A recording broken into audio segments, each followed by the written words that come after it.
So 2 days ago, Israel launched a bombing campaign dubbed Operation Protective Edge against Gaza that's still ongoing. But despite the horrors on the ground, the mainstream media seems to only be telling one side of the story. Take a look at this.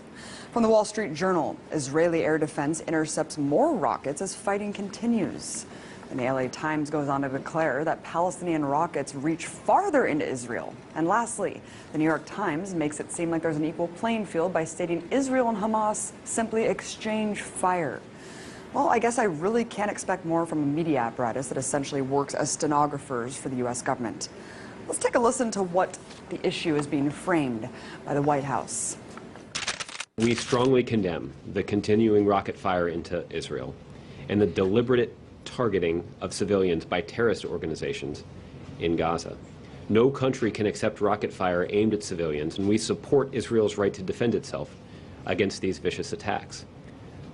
At the same time, we appreciate the call that Prime Minister Netanyahu himself has made publicly to act responsibly.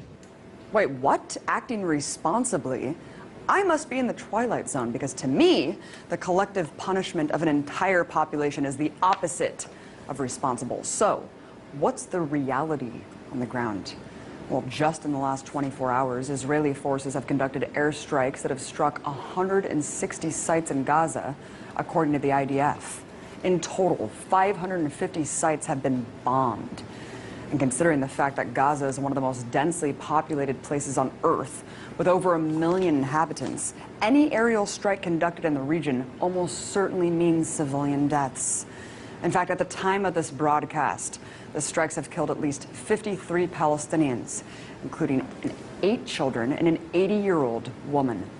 According to the Palestinian Minister of Public Works and Housing, at least 50 homes have been destroyed so far and 1,700 damaged.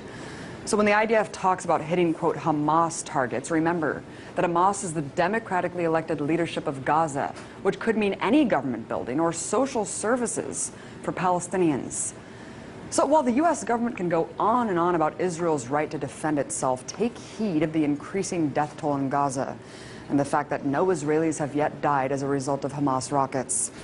Look, I denounce deadly force on both sides. But it's important to not frame this as a cycle of violence that's equal. One is the colonizer-oppressor, the other, the colonized oppressed. As IDF General's son Miko Piled said just yesterday on the show, there are 2 choices for Palestinians in occupied territories: to completely surrender or resist. And resistance is what we're seeing now. I'm sick of my Palestinian friends losing their friends and family every time Israel goes on the offense against innocent people living in an open-air prison. So if demolishing homes, conducting mass arrests, and bombing civilians is, quote, responsible, I shudder to think how many people have to die in order to define irresponsible.